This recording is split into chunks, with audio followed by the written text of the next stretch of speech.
ভয়ঙ্কর আযাব, দুই পার্শ্বের মাটির চাপ।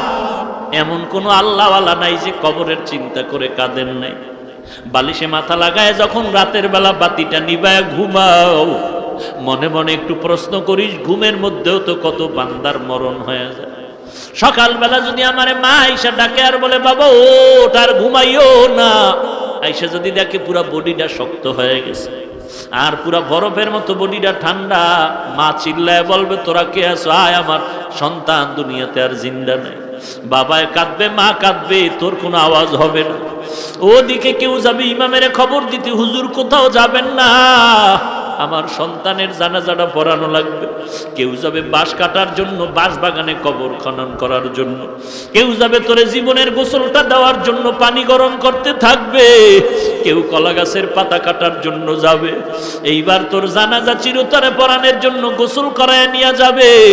মা পর্দার আড়াল থেকে বলবে আমার বাবারে আর একবার একটু আমারে দেখায় না, আমি আর সহ্য করতে পারি না।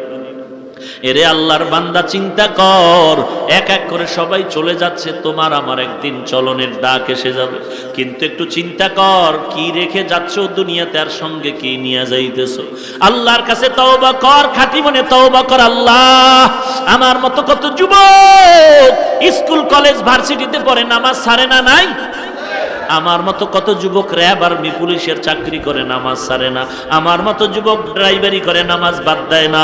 আমার মতো যুবক কোটি টাকার ব্যবসা করে এক টাকাও হারাম খায় না।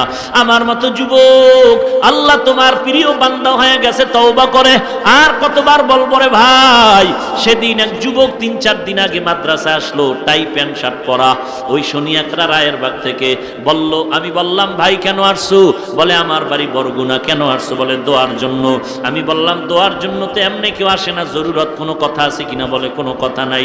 কাছে ডাকলাম, প্যান্ট শার্ট টাই পরা যুবকটা বলতেছে হুজুর বহু আগে আপনার একটা বয়ান শুনলাম, কয়েক মাস আগে শোনার পরে আমি রায়ের বাগ শনিয়াকড়া একটা ব্যাংকে চাকরি করি, উপরের লেভেলে 40,000 টাকা রানিং বেতন।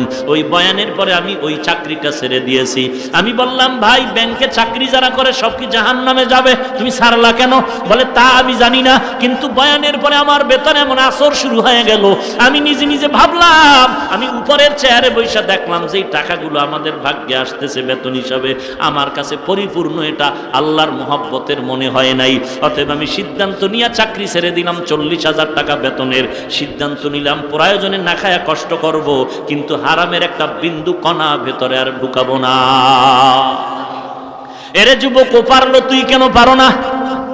আসলে জাহান্নামের ভয় তোর অন্তরে নাই।